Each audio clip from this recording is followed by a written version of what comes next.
Усім прывітанне, і ў новым відэа мы пагаворым пра такую краіну, як Бутан.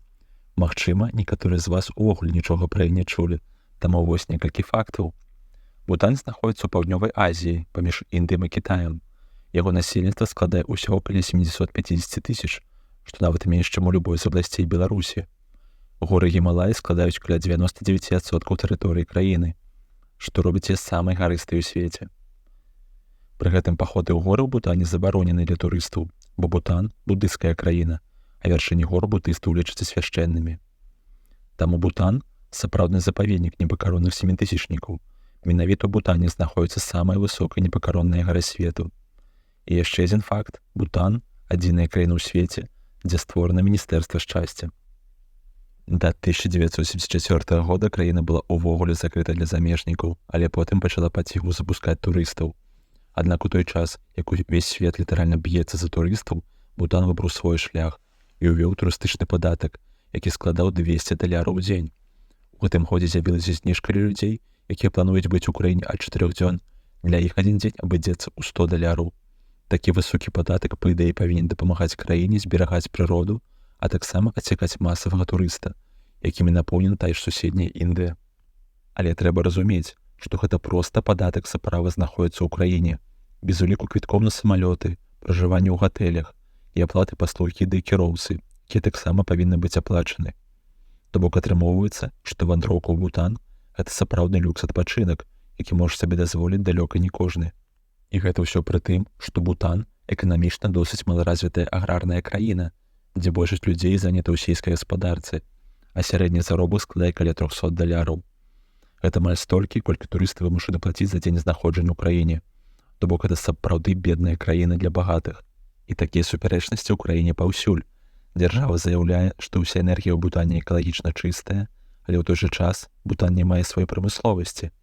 То бок нават гэтую энергію няма куды траціць, а большасць мясцовых увогуле гатуе на вогнішчы. Ці, напрыклад, гэта навіна са стварэннем міністэрства шчасця, якая нарабіла вельмі шмат хайпу ў свеце. У апошнім рэйтынгу шчасця, куды Бутан трапіў, ён заняў 95-е месца са 156 краін, што для адзінай краіны, дзе створана міністэрства шчасця, так сабе паказчык.